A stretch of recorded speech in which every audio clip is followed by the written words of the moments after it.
어떻게 잘 보내셨는지 모르겠습니다.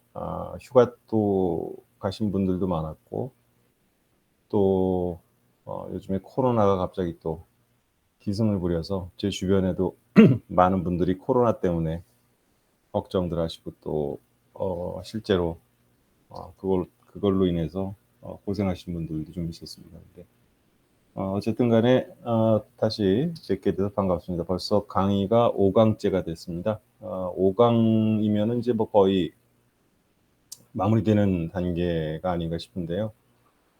그래서 오늘은 사람의 마음을 읽는 언어라는 제목을 가지고 여러분과 함께 같이 생각하고 또 연구하고 그런 시간을 갖도록 하겠습니다. 사람의 마음을 읽는 언어가 상당히 어렵죠. 제목 자체도 상당히 추상적일 수가 있고요. 그래서 많은 분들이 도대체 사람의 마음을 읽는다는 것이 어떤 것인가 이런저런 생각들을 하고 고민도 하게 됩니다. 남의 마음을 읽는다는 것은 참 어려운 일이죠. 내 마음, 내 속도 내가 모르는데 다른 사람의 마음을 읽는다. 이건 정말 힘든 일인 것 같습니다. 그럼에도 불구하고 우리가 살아가면서 주변에 있는 사람들과 소통하고 공감하고 또 그것으로 인해서 서로의 친교를 두텁게 하고 또 사람을 사랑하게 되고 또 이웃을 의식하고 인식하게 되는 서로 교통하는 데 있어서는 우리가 서로의 마음을 읽어야 된다는 생각을 하게 됩니다. 그래서 오늘 이 시간에는 사람의 마음을 읽는 언어라는 내용을 가지고 함께 생각을 해 보겠습니다. 그렇죠. 가장 중요한 것은 어떻게 보면은 자기를 읽는 것이겠죠. 자기를 읽지 못한 사람이 다른 사람을 읽는다는 것. 우리가 이것은 아주 쉬운 얘기 같으면서도요, 상당히 어렵고 실천하기가 상당히 어렵습니다. 우리가 어떤 연구를 하면서도 사실은 연구의 제목, 연구의 내용, 또 공부하는 내용들이 있습니다마는 내가 과연 거기에 부합하고 그것을 얼마만큼 이해하는가라는 것. 그 출발은 바로 자기로부터 출발하는 거죠. 왠지 자신이 없어. 이 공부, 이 과목, 다 뭐 여기 계신 분들 공부를 해보셨겠습니다마는 그러한 것들이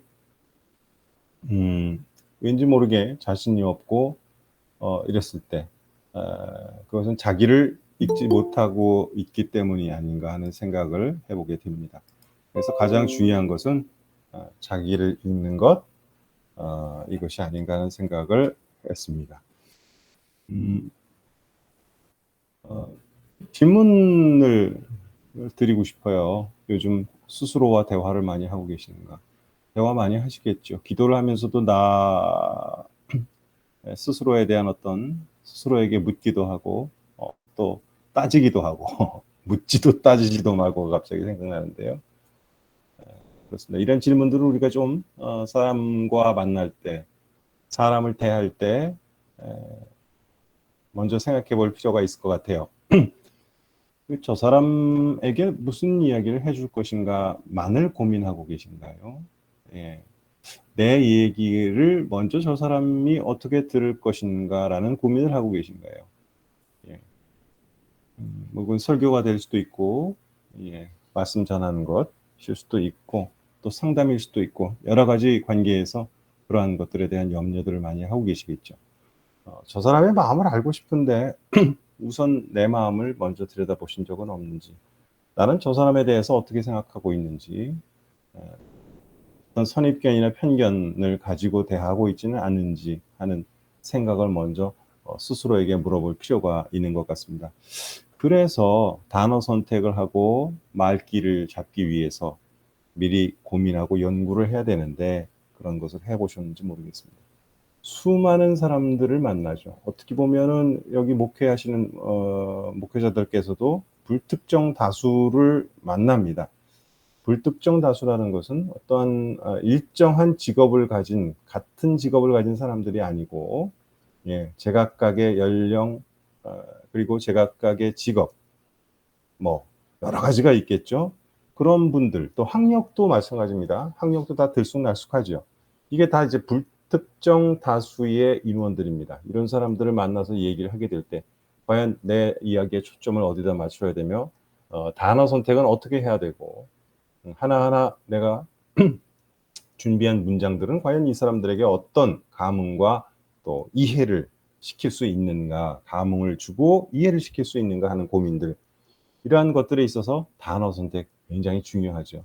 네, 그 말길, 처음에 들어가는 말서부터 중간 마무리에 이르기까지 그 말길을 잡는다는 것 상당히 어렵습니다. 이런 고민을 해보셨는지 한번 자문을 해보셨으면 좋겠습니다. 그러니까 당연히 단어, 문장, 용어 선택에 많이 고민을 해보신 적이 있으시겠죠. 아마도 제가 여기에 하나, 둘, 셋, 넷, 5개의 드린 질문들은 대부분 이 방에 들어오셔서 함께 저와 하고 계신 분들은 한 번쯤이 아니라 거의 매일 이 생각을 하면서 지내지 않으셨을까? 저는 그렇게 여깁니다. 만약에 그러지 않으셨다면 문제죠, 그거는. 예, 그렇습니다. 자, 그래서 나를 과연 지난번 시간에 전전 시간인가요? 나를 먼저 설득하자 이런 말씀도 잠깐 드렸던 것 같은데요. 자아라는 것, 나라는 것, 내가 먼저 누구인가라는 것을 알아야 다른 사람에 대한 어떤 이야기나 풀어나가는 데 있어서 관계를 풀어나가는 데 있어서 상당히 유리하겠죠. 뭐 이런 얘기들은 다 학문적인 그냥 어떤 그 정의라고 보시면 되겠습니다. 예. 그래서 2번 같은 경우는 청년기의 대부분이 에고라는 것이 성립이 되지요. 물론 요즘은 더 빨라져서 그 전에도 자아라는 것, 내가 누구인가라는 고민을 하기 시작하면서부터 에이 나는 나다 라는 것, 예, 이것들을 생각을 하게 되죠. 자유라는 그 단어도 사실은 연령대에 따라서 다 인식이 다릅니다. 그리고 평화라는 단어도요, 다 연령대에 따라서 그 인식이 달라요. 예를 들어서 평화라는 것이 먼저 이제 나이 든 세대, 특히 50대 이상은 전쟁으로부터의 평화, 뭐 전쟁이 없는 세상, 다툼이 없는 세상, 이렇게 생각을 합니다. 그러나 지금 20, 30대는 그렇게 생각하지 않습니다. 그 사람들에게 있어서 평화라는 것은 개인의 자유가 보장되고 자기네들의 삶이 굴곡 없이 평탄하게 가는 것이 곧 평화입니다. 이렇게 다릅니다. 그러니까 단어를 선택할 때도요. 자, 평화라는 단어를 내가 선택했다 했을 때 그 단어가 다른 사람에게 받아들여질 때의 그 느낌은 확연하게 다르게 되는 거죠. 20대가 받아들이는 평화, 30대가 받아들이는 평화, 50대가 받아들이는 평화가 다 다릅니다. 그렇게 보시면 됩니다. 이거는 틀림이 없어요. 예. 그렇기 때문에 자신에 대한 의식, 심리적인 정신적 의미의 그 자아, 인간의 행동을 현실에 적응시키는 것이라고 가정하고 있는데요. 자, 인간의 행동을 현실에 적응하는 것. 그렇습니다. 당연히 20대가 맞닥뜨리고 있는 이 세상은 30대나 40대나 50대가 맞닥뜨리고 있는 이 세상의 모습과 다릅니다. 똑같은 세상이죠. 똑같이 굴러갑니다. 그러나 그들이 인지하는 것은 다릅니다. 우리가 아이들에게 요즘에 핸드폰 많이 쓴다고도 굉장히들 걱정들을 많이들 하시죠. 마치 큰일 난 것처럼 세상이 곧 망할 것처럼 걱정들을 하십니다. 예. 뭐 핸드폰만 붙들고 앉아있고 우리 애는 책을 안 보고 도무지 책 안 봅니다. 예.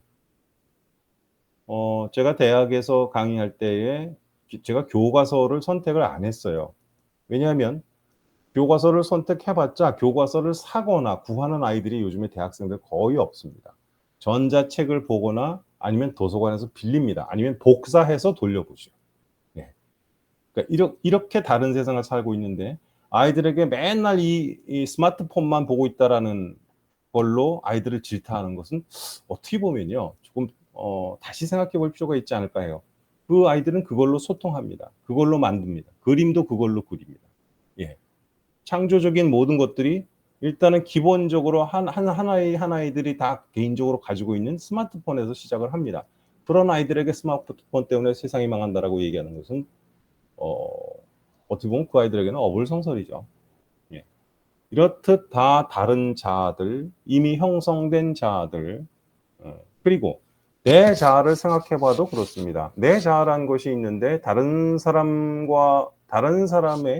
그 피아, 자아가 아니라 피아와 자아와의 관계가 반드시 일치하는 경우가 언제 있던가요? 있었던가요? 예. 한 인물을 덮고 자는 부부끼리도 자아가 나라는 개념, 그 개념은 굉장히 소중하면서도 신비스럽고 비밀스러운 겁니다. 그러면 왜 자아인가? 세상은 자아의 노출을 원하죠. 야, 알고 싶어 합니다. 무척 궁금합니다. 저 사람이 무슨 생각을 하고 있을까? 저 사람은 어떤 사고를 가지고 하루하루를 지내고 있고 이 세상을 일상을 살아나가고 있을까? 이런 것 굉장히 궁금합니다. 아, 한편으로 그러면서 자아는 또 자기 보호 본능을 가지게 되죠. 이 기본적인 개념을 알지 못한다면요, 우리가 소통 잘하고 소통에 어떤 그런 의미를 부여한다는 것이 다 말짱 거짓말이 되는 겁니다. 예. 자신이 원하는 것이 있고 타인이 원하는 것이 있습니다. 그리고 필요에 의해 원하는 것이 있고 어쩔 수 없이 원하는 것이 있습니다. 예. 이런 것들에 대한 충분한 고려가 분명히 있어야 된다는 거죠. 자, 자아 표현의 수단은 그러면 뭐가 있을까요? 물론 글을 거짓말로 쓰는 경우, 온라인에 올리는 글, 만나서 그 사람이 주는 어떤 이미지, 특정 이미지의 항구적 형성, 예, 항구적 형성이면 맞을 가능성이 대부분 있습니다만은, 요즘에 글이나 온라인이라든가 이런 것들은 사실은, 다른 경우가 좀 있어요. 글은 굉장히 과격하게 쓰는데 실제로 만나보면은 정말 유순하고 온순하고 우리가 어른들이 좋아하는 얘기, 예, 고분고분하고 이런 사람들이 상당히 많습니다. 글과 그 사람을 동일시시키는 것, 또 온라인에 올라온 어떤 그 사람에 대한 이미지, 그 사람에 대한 예를 들어서 조금 유명한 사람들, 온라인에 이제 경력, 학력, 사진 이런 것들이 이제 SNS가 아니라 네이버라든가 예를 들어서 아니면 지금 우리가 사용하고 있는 이 영역들 크롬이라든가 이런 곳에 올라와 있는 분들을 보게 되면은 대부분 100% 저는 그게 진실이라고 보지는 않아요. 예, 학력도 조금 뻥튀기 있는 분들도 있고 경력도 조금 더 올라가 있는 분들도 많고 예. 이런 자아 표현의 수단들이 있죠. 이게 바로 설명하지 않고 보여주는 것들입니다. 그냥 보여지지요. 예, 보여집니다. 여러분이 교회라는 공동체에서 사람들을 만나고 교우들을 만났을 때 그분들에 대한 이미지라는 것, 오래 목회를 하시고 또 한 교회에서 오래 계신 그 목회자들께서는 이 네 번째 특정 이미지의 항구적 형성이 그 사람의 곧 모습이를 대변합니다. 그래서 예를 들어서 돌출이 나오게 되면은 깜짝 놀라게 되죠.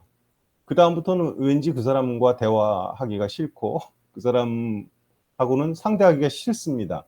이런 것들이 바로 자아와 타와의 부딪힘이죠. 예.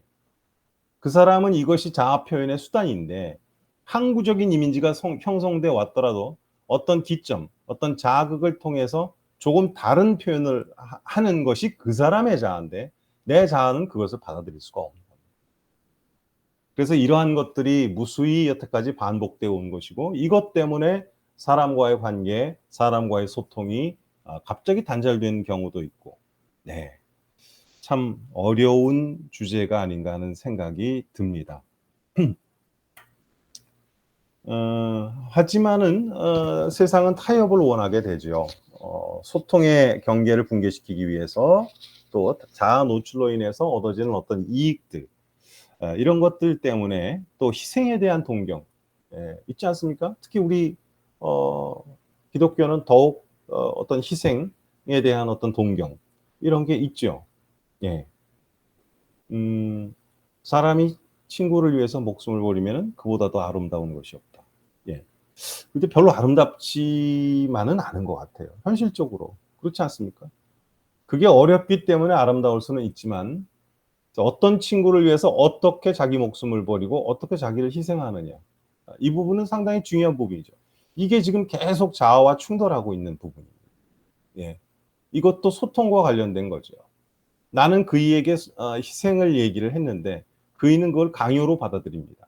희생이란 단어, 용서란 단어, 정말 이게 어려운 단어거든요. 우리는 너무 쉽게 용서란 단어, 희생이란 단어를 지금 쓰고 있습니다. 하지만 내가 내 자아가 용서와 희생이 그만큼 가치가 있는 것이라고 생각했을 때 받아들이는 타아도 그 희생이 그만큼 가치 있는 것이라고 과연 생각을 할 수 있는가라는 것. 이래서 앞으로 돌아가서 보자면 아까 제가 말씀드린 단어의 선택이 굉장히 중요하다는 얘기가 바로 이런 점입니다. 우리는 참 희생 얘기 많이 합니다. 예. 교회에서 많이 쓰는 단어들 있죠. 사랑부터 시작을 해보죠. 사랑. 그렇습니다. 정말 사랑할까요? 그 다음에 기도하겠습니다. 예, 정말 기도하시겠죠? 예, 기도하실 걸로 믿습니다. 근데 뭐 일반 교우들끼리는 그냥 쉽게 얘기합니다. 아이고, 우리 남편이 이제 나이도 적지 않은 나이인데 직장을 해서 나왔어요. 그래요. 제가 기도하겠습니다. 라고 얘기합니다. 근데 기도하겠습니다 얘기한 그 사람은 과연 그 직장을 나온 집사님의 남편을 위해서 하루에 몇 분이나 시간을 할애해서 기도할까요? 저는 기도하리라고 믿지만 기본적으로 그러한 것들, 그러한 얘기들, 공허한 얘기들이 참 많다는 거죠. 예.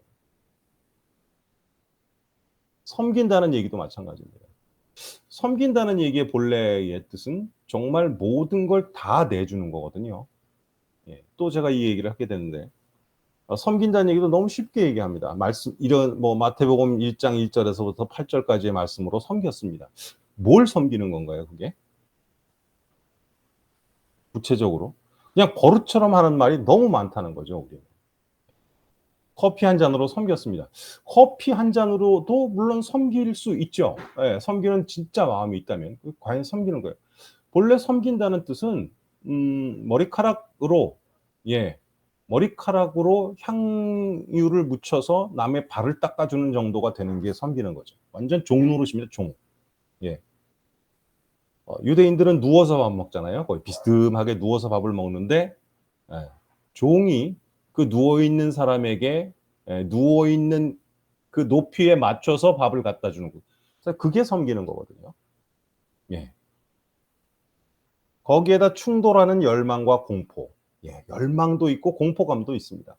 과연 내가 이 의견을 얘기해서 저 사람이 받아들일까가 공포가 되는 경우도 있습니다. 내가 이 얘기를 하면 쫓겨나지 않을까. 내가 이렇게 하면 정말 진짜 이 공동체에서 나는 왕따가 되고 열애가 되지 않을까 하는 그런 걱정, 염려들이 있는 거죠. 이렇게 되니까 다 에너지가 고갈됩니다. 자아도 에너지가 고갈되고 타아도 에너지가 고갈됩니다. 그렇게 되면 피로사회가 되는 거죠. 피로사회 괄호 열고 다른 것만 넣으면 다 되는 겁니다. 피로교회, 피로직장, 피로학교, 모든 공동체가 피곤한 사회가 되는 겁니다. 내 안에 있는 것들 참 많습니다. 다양하죠. 즐거운 생각도 하게 되고 분노도 있고 무기력함도 있고 기쁨도 있고 슬픔도 있고 질투심도 있습니다. 쟤는 정말 노력 안 하는 것 같은데 너무 잘 돼. 라는 질투심도 있습니다. 이러한 자기 안에 있는 모든 것들, 이러한 것들을 우리는 얼마나 다스릴 수 있는가. 그러한 것들이 바로 사람의 마음을 읽는 언어가 될 수 있어야 하는 겁니다. 자, 그래서 사람들은 대부분 자신에 대해서 의식적이든 무의식적이든 개념을 가지고 있습니다. 나는 어떤 사람이다. 나는 나를 잘 몰라. 내 마음 나도 잘 몰라. 이렇게 얘기하는 거는요, 재밌으라고 하는 얘기예요. 사실은 의식적이든 무의식적이든 어떤 개념을 세워놓고 있습니다. 선과 악도 그렇죠. 자, 이것은 선한 것, 이것은 악한 것. 겉으로는 이 세상에는 다 죄인이야. 누구든 죄인이지. 혹은 나는 기본적으로 그럼에도 불구하고 사람은 착하다고 믿어. 하지만 우리가 순간순간 때마다 사람들의 어떤 그 행동들을 보면서 얼마나 스스로 실망하고 절망합니까? 그것으로 자신을 이해하기도 합니다. 그리고 세상을 이해합니다. 그래. 속으로는. 겉으로는 다 죄인이고 또 뭐 다 선해라고 생각을 하더라도 이렇게 얘기를 하는 거죠. 그래서 헤겔 같은 철학자는 정신 현상학에서 정신에서 물질 이해로 연결을 합니다. 프로이트는 그 반대죠. 물질에서 시작해서 정신 이해로 갑니다. 예. 그러나 중요한 것은 프로이트가 어떻게 생각했건 헤겔이 어떻게 생각했건 이게 중요한 것이 아니라 물질과 정신 어느 지점에서 자아를 인식하고 또 이것이 의식적이든 무의식적이든 가능하다는 겁니다. 예. 중요한 건 말이죠. 어느 지점이냐가 아니라 어떻게 어디서부터 시작하는 것이 아니라 나 다음은 무엇이냐라는 거죠.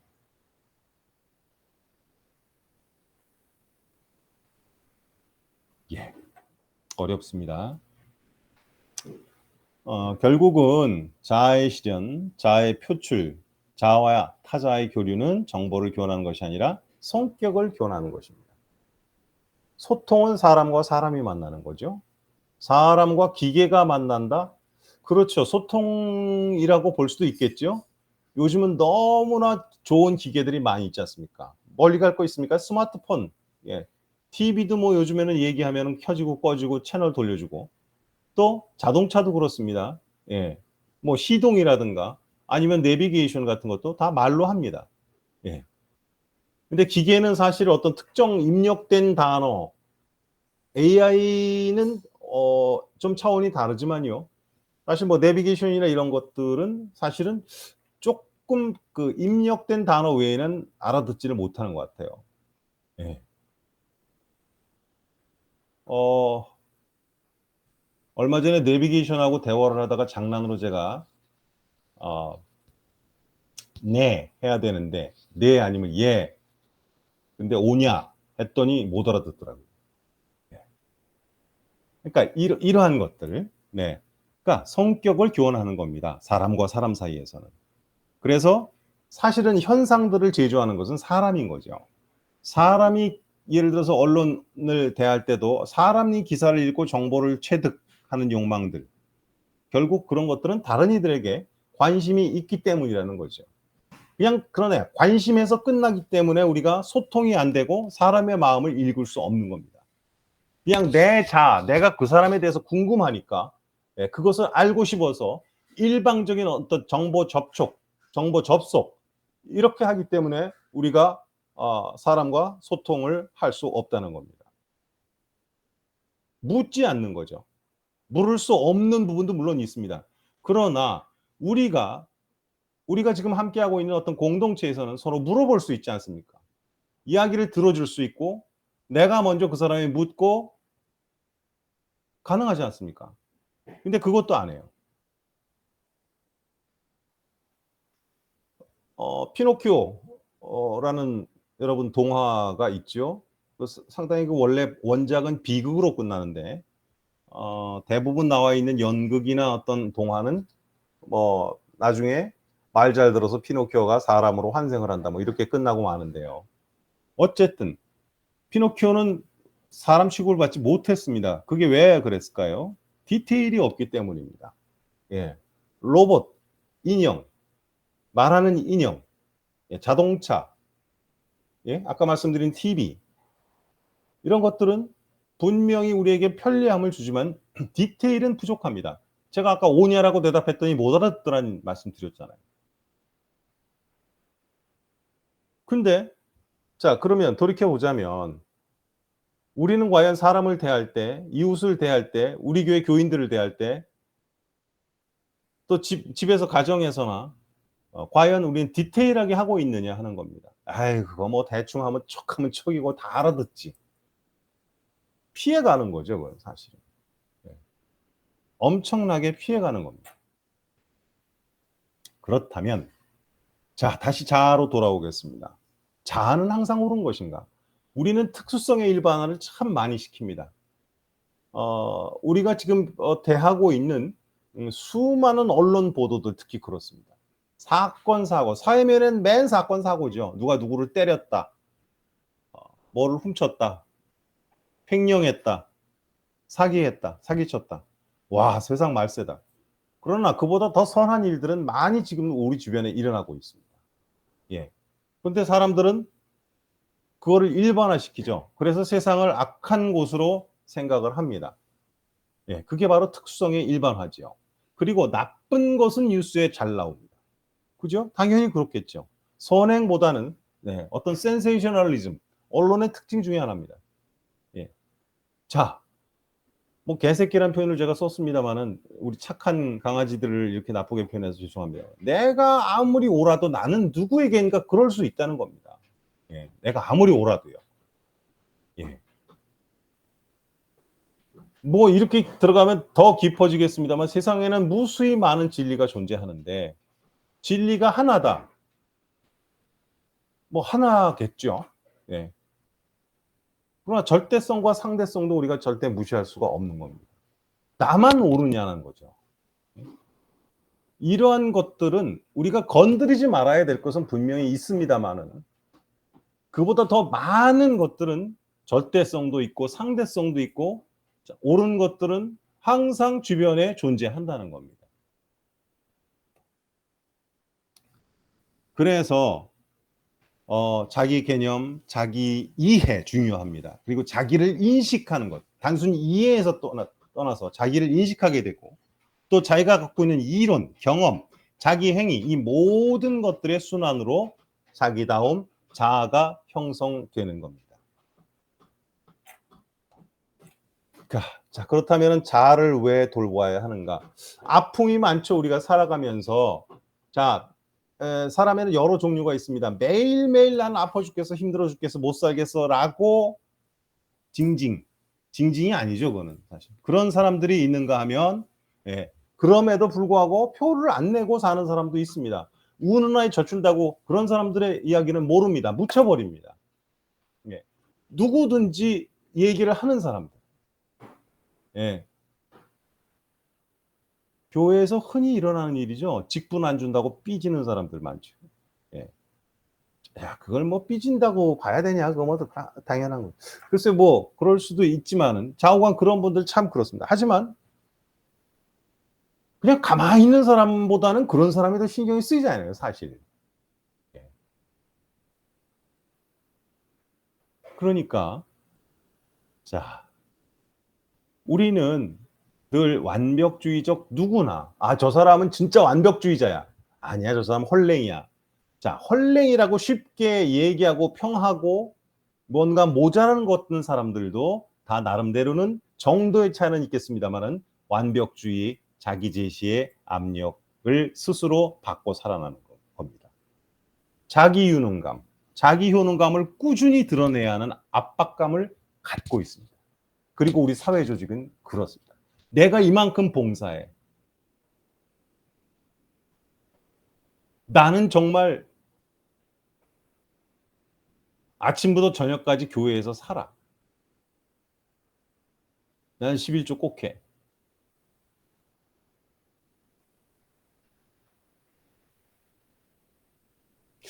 하나님이 아십니다. 주님이 아십니다.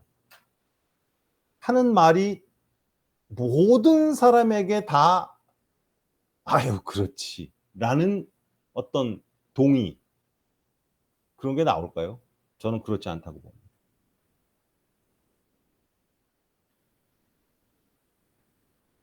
참 압박이 많아요. 그러니까 나만 압박이 많은 것이 아니라 그 사람도 압박이 많다는 겁니다. 자기를 구조화시켜서 구조화라는 게 뭐 엄청난 겁니까?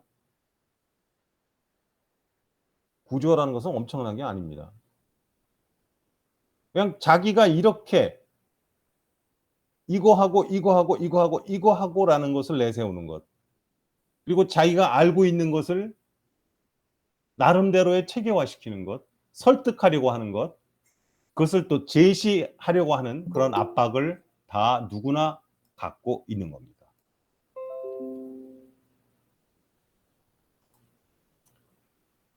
자기를 구조화시키고 통합화시킨다. 이런 게 있죠. 친구로서는 참 따뜻하지만 자식으로서는 차가운, 사랑스럽고 착하지만 어딘가 부족합니다. 여러분, 길거리, 얘가 좀 예를 드는 게 참 그렇습니다만은, 난폭 운전하는 운전자들 있잖아요. 뭐 특정 어떤 그 직업을 얘기하기는 여기서 그렇습니다만, 어쨌든 이렇게 야, 저 차는 무서워, 이런 차들 있잖아요. 네. 그 사람들이 가정에 돌아서도 그렇게 무서울까요? 우리가 그렇지 않습니까? 그런 얘기 잘하죠. 야, 저 사람은 평소에는 얌전한데 운전대 저 핸들만 잡으면 이상해져. 예. 그겁니다. compartmentalization. 예. 그게 구획화죠, 구획화. 다릅니다, 이렇게. 통합화. 예.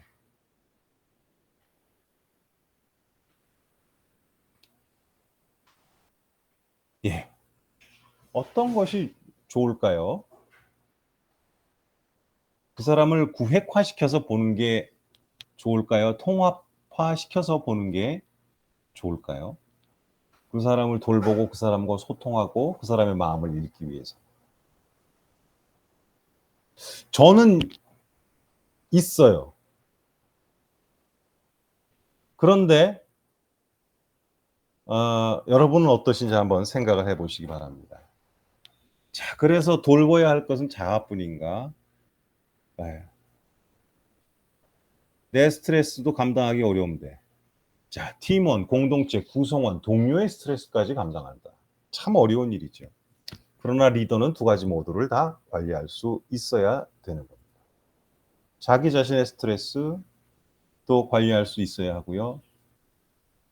우리 공동체의 구성원들, 내 동료의 스트레스까지도 감당할 수 있어야 되는 겁니다. 이런 신호들이 오죠. 뭔가 옛날에는 안 그랬는데 내가 좀 참 요즘은 화를 잘 내. 그리고 누가 하는 얘기가 잘 안 들려. 예. 그리고 불안해. 뭐 여기 이 자리에는 해당은 안 되겠습니다만은, 저희 팀원 중에 하나는 술을 안 먹던 사람이 어느 날 갑자기 과하게 술을 먹기 시작을 했어요. 그리고 주사도 막, 와, 저 사람이 왜 저럴까? 그리고 업무 외적인 거에 막 사람이 미쳐서 갑자기 뭐 한두 가지 취미는 누구나 다 있잖아요. 그 정도에 있던 사람들이 뭐 여기저기에 캠핑 도구 사고 뭐 사고 자동차도 바꾼다고 그러고, 이러한 것. 이게 고갈의 신호입니다. 네. 건강 이상은 말할 것도 없고요. 그 다음에 동료가 염려하는 말을 해줍니다. 드디어는. 야, 너 왜 그래? 옛날하고 달라졌어. 과거에 네가 아닌 것 같아. 딴 사람 같아. 이러한 것들이 고갈의 신호죠. 자아가 흔들리고 있다는 겁니다. 이런 상태는 타를 돌볼 수가 없겠죠. 가족과 시간을 많이 보내는 것 참 좋습니다. 예. 업무와 분리된 시간을 자주 갖는 것도 좋습니다. 자주 가지시라는 얘기지 완전히 분리는 안 되죠. 예. 뭐 독서 시간을 조금 늘린다든지, 기도하는 시간을 조금 더 늘린다든지, 악기를 한다든가, 아니면 여행을 어디 다녀온다든지. 뭐 이러한 것들로 인해서 고비를 조금씩은 넘길 수 있습니다. 이 모든 것들이 다 사람의 마음을 읽기 위해서입니다. 평소에 늘 그만둘 생각을 하거나 대안을 마련했거나 무조건 쉬거나, 예. 자, 소진은 숙명이고 누구나 겪는 어려움이라는 생각 누구나 합니다. 예. 늘 그만둘 생각은 뭐 쉽지는 않습니다만, 예. 사실 초창기에 어떤 일을 시작했을 때 초창기에 이런 생각들을 많이 하죠. 아유, 내가 이 짓을 왜 하나? 이거 그만둬야지. 예. 또 대안을 마련해. 근데 대안이 없습니다, 사실. 그래서 무조건 쉬는 것도 괜찮고요. 예. 소진은 누구에게나 숙명이고, 고갈되는 것은 기계도 쓰면 닳듯이 사람도 소진됩니다. 이런 생각을 좀 가질 필요가 있을 것 같습니다.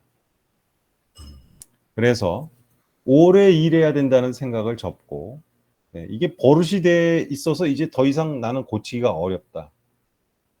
예, 그런 분들이 있습니다만 하면 되더라고요. 예, 정말 오래 일한다는 것이 뭐 나이가 뭐 많아서까지 일한다는 이런 뜻이 아니라 하루에 많은 부분을 일로, 일로 시작해서 일로 끝내는, 이러한 것들. 또 단기간에 지나치게 잘해야 된다는 그 어떤 성과주의 같은 것. 이런 것들을 우리는 사실은 좀 접어야 되지 않을까 합니다. 조직 공동체에서 서로 혹은 각자의 일에 공감할 수 있는 어떤 장치를 마련해야 됩니다. 이게 간담회가 될 수도 있겠죠. 차 마시는 시간, 커피 타임이 될 수도 있겠고요. 그것은 무슨 주제를 가지고 꼭 하는 것이 아니라 그냥 사실은 직장에서도 제가 이제 경험을 해보니까 어떤 조직 공동체에서 이런 장치라는 것은 특별하게 무슨 모임 몇 월 며칠 몇 시 이런 것이 아니라 그냥 가볍게 차를 마시면서 밥을 마신다. 밥을 먹으면서도 얼마든지 가능한 이야기. 예. 그래서 그냥 배려, 눈에 안 보이게 배려하는 것보다 좀 눈에 이제는 보이는 공동을 위한 어떤 제도적 장치를 마련해 보는 겁니다. 세 번째 주일은 함께 모여서 동그랗게 모여서 애찬을 뭐 나눈다. 교회가 크면은 그건 참 힘들겠습니다만 그거를 어떤 각 부서별로 하는 것도 괜찮을 것 같고요. 또 형식적인 어떤 교육, 예를 들어서 뭐 강사를 모셔다가 무슨 유능한 그 유명 강사를 모셔다가 이야기를 들어보자 하는 것도 좋습니다만 우리들의 이야기를 우리끼리 좀 털어놓을 수 있는 공동의 장을 마련하는 것도 상당히 유익하다는 생각이 듭니다.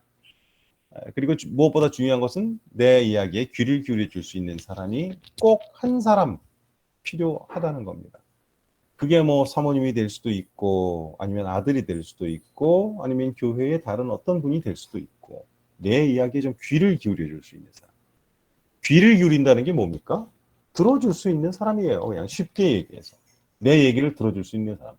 그러니까 그 사람한테 해결책을 바라지 마시고 그 사람이 어떤 엄청난 열쇠를 준다라고 생각하지 마시고요. 그냥 얘기할 수 있는 사람. 자, 이거를 거꾸로 얘기하면 나는 누구에게인가 그런 사람이 될 수 있냐는 겁니다. 그러니까 잘하는 것이 굉장히 중요한 일이에요. 상처는 아시다시피 육체에만 있는 게 아니잖아요. 정신에게도 나죠. 정신 욕구가 정신에 연결돼 있기 때문에 그렇습니다. 예. 결국 상처는 타인에 의해서 많이 받습니다. 어떤 외부 요인, 외부 자극 이런 것들에 의해서 많이 받지만 상처를 보듬고 치유하는 것은 결국 자기 자신이라는 사실. 예.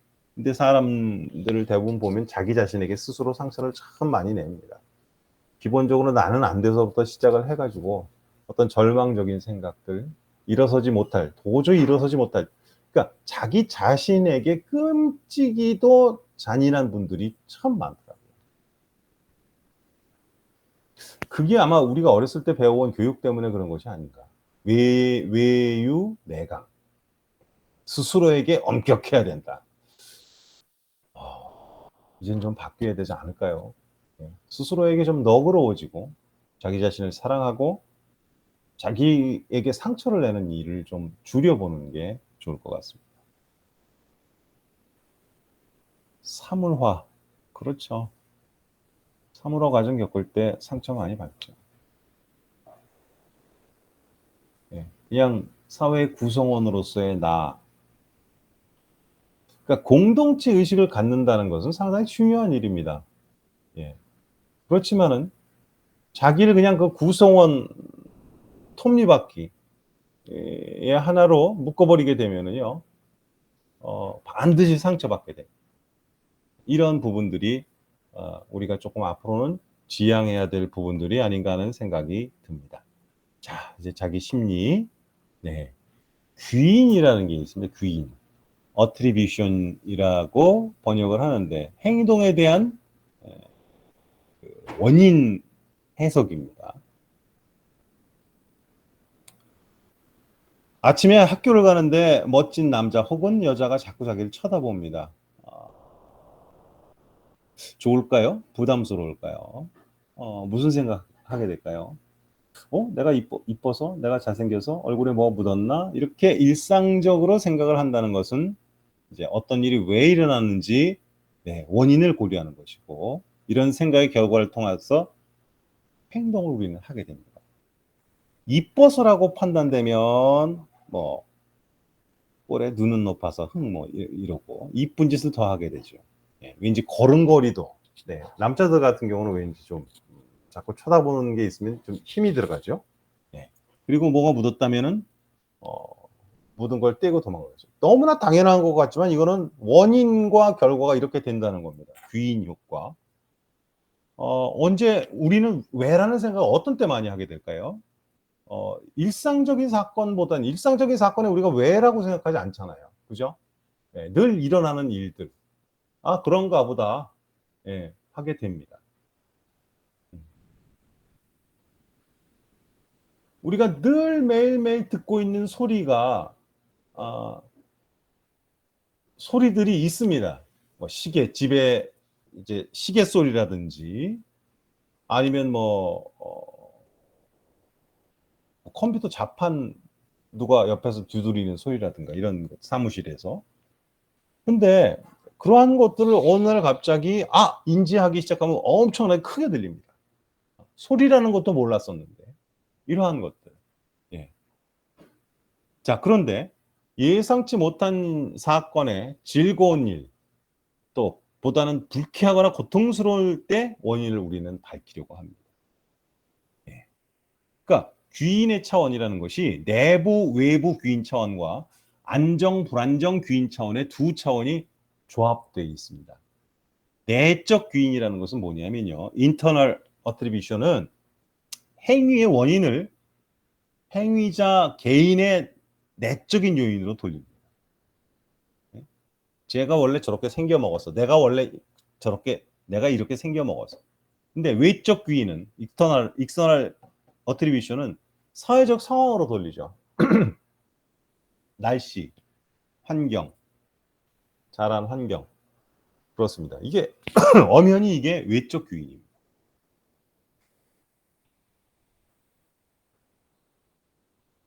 자, 사람들은 어떤 종합 상황적인 요소는 고려하지 않고 그 사람의 성격, 태도, 가치관 이런 데서 어떤 부정적인 것을 찾습니다. 네. 이게 바로 원인을 제대로 못 찾는 오류 중에 하나죠. 자신에 대해서는 외적 귀인, 나는 그러니까 남 탓 혹은 환경 탓. 예. 그리고 남에 대해서는 내적, 제가 원래 저렇지. 이렇습니다. 그래서 이게 이제 귀인 오류라고 하는데 행동 원인을 찾을 때에는 항상 기본 귀인 오류를 염두에 두고 그 사람을 둘러싼 상황이 어떤지 그 사람이 무엇 때문에 그런지라는 것을 더 잘 고려해 보는 것이 훨씬 낫다라고 생각을 합니다. 자, 할로 이펙트는 매스컴에서도 많이 이런 이론들이 나오고 있습니다. 그러니까 어떤 사람, 후광 효과라는 건데요. 어떤 사람이 갖고 있는 한 가지 장점이나 매력 때문에 다른 특성들도 다 몽땅 좋게 평가되거나 좋은 걸로 치부해버리면 문제가 돼요. 그러니까 쉽게 얘기해서 그겁니다. 쟤는 학력이 엄청 좋아. 잘할 거야. 쟤는 그동안 이런 일을 해왔어. 혹은 저 친구는 성공 일변도의 삶을 살아왔어. 그동안 정의로운 삶을 쟤는 왔어. 네, 한 가지. 물론 뭐 거기에 여러 가지가 복합적인 게 다 매치가 돼서 한 가지로 나타날 수 있겠죠.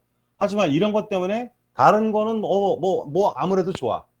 라고 하는 게 후광 효과입니다. 할로 이펙트입니다.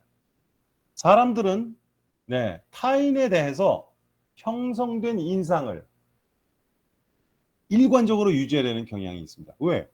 안 그러면 자기가 스스로가 싫으니까. 어떤 사람이 매력적이면 그 사람은 지적이고 관대하고 성격도 좋고 집안 환경도 좋을 거라고 그 사람의 경력을 보지 않고서도 생각하게 마련. 이런 오류들을 우리는 숱하게 범하면서 살죠. 그에 대해서 어떤 사람이 매력적이지 않으면요, 그 사람은 둔하고 이기적이고 성격도 나쁘고 집안 환경도 나쁠 거라고 생각을 하죠. 예. 신체적 매력. 아, 인물이 좋으니까. 하긴 뭐 요즘에는 인물 좋은 사람이 공부도 잘한다고 그런 얘기도 있긴 합니다만은, 네. 이게 후광 효과입니다. 부정적으로 영향을 미치는 현상을 부정 후광 효과, 네가티브 할로 이펙트. 네. 그러니까 우리 사람 볼 때 그렇게 보지 않나요? 우리가 숱하게 그동안 만나 왔던 사람들, 새롭게 대면한 사람들, 또 익숙하지만 또 그냥 보는 사람들도 에게도 바로 이런 후광 효과를 통해서 우리가 그 사람들을 보고 있는 건 아닌지. 이렇게 되면 절대 그 사람의 마음을 읽을 수 없고 그 사람의 실체조차도 볼 수 없는 겁니다. 야, 그 경력이 대단한 사람이야. 응? 틀림없어.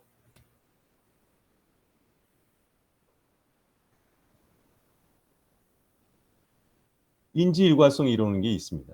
예. 균형 있게 일관적일 때 뭐든지 편안하죠, 우리는. 예. 좀 불균형이 되거나 비일관성일 때 불편하고 긴장이 됩니다. 그리고 그런 상황이 우리가 맞닥뜨리게 되면은 그걸 감소시켜서 편안한 상태로 회복하려는 속성이 있습니다. 에이, 좋은 게 좋은 거지. 좋은 게 좋은 거야. 가장 우리가 쉽게 하는 얘기 중에 이 인지 이론 중에 상충된, 맞는 게 그겁니다. 아, 좋은 게 좋은 거야. 왜 이렇게 사람을 불편하게 할까? 왜 정리벽이 있지, 그 사람은? 이거 좀, 뭐, 대충 넘어가지. 그래서 균형 이론, 인지 부조화 이론, 이런 것이 있는 거죠. 네. 긴장 상태에 새로운 요소 첨가하고 부조화 요소를 적게 보려고 노력을 합니다. 조화를 이룰 수 있는 정보를 계속 찾지요. 예? 계속 그걸 찾습니다. 그러다 보니까 이제 정보 자체가 왜곡되는 겁니다. 자기 입맛에 맞게. 예, 자기 입맛에 맞게. 뭐 효과가 오늘 많이 나온대요. 프라이머시 이펙트라는 것도 있습니다. 초두 효과라는 건데요. 이게 먼저 제시된 정보가 나중에 들어온 정보보다 전반적인 인상 형성에 강력한 영향을 미치죠. 그런 적 있으시지 않으세요? 아유, 그래도 먼저 게 나아. 와, 처음 게 낫지.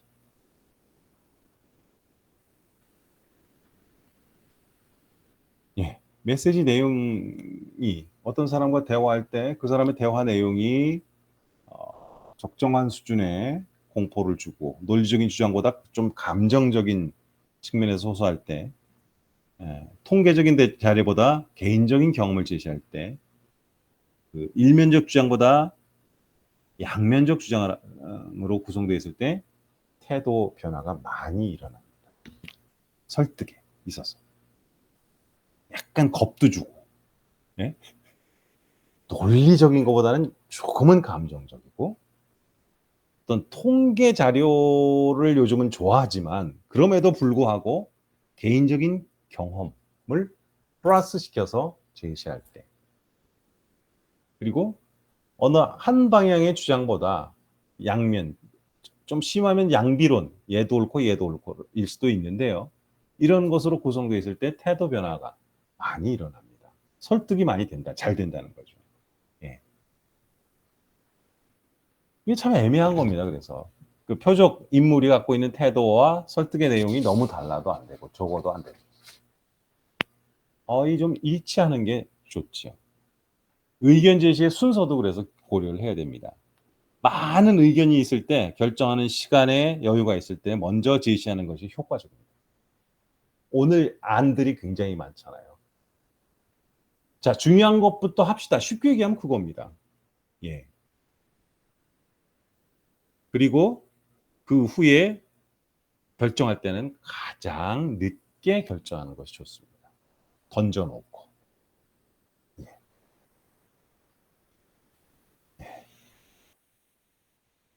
자, 보십시오. 이겁니다. A는 B고요. B는 C라고 순차적으로 주장을 하시는 게 좋을까요? 단박에 A는 C다라고 주장하는. 근데 반박당합니다. 그거는 저는 이번에 하는 것은 아니라고 생각합니다. 이게 이제 A, C거든요. 근데 A, B, B, C는 자, 그거는 이번에 여러분이 의견을 내주셨는데 이러한 것들이 좋고 이러한 걸 나쁜데 에, 하다 보니까 나쁜 점들이 더 많이 드러났고 반대하신 분들도 많아서 C입니다. 라고 주장을 해야죠. 이러한 기술들,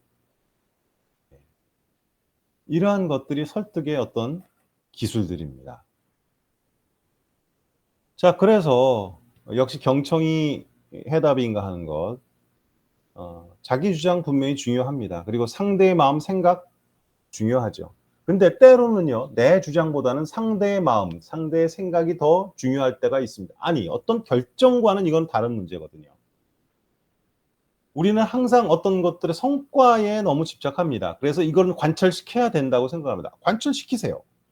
하지만 상대의 마음과 상대의 생각을 들어줄 수 있어야, 그리고 관철시키고 그리고 주장을 해야 훨씬 더 설득에 효과가 있다는 거죠.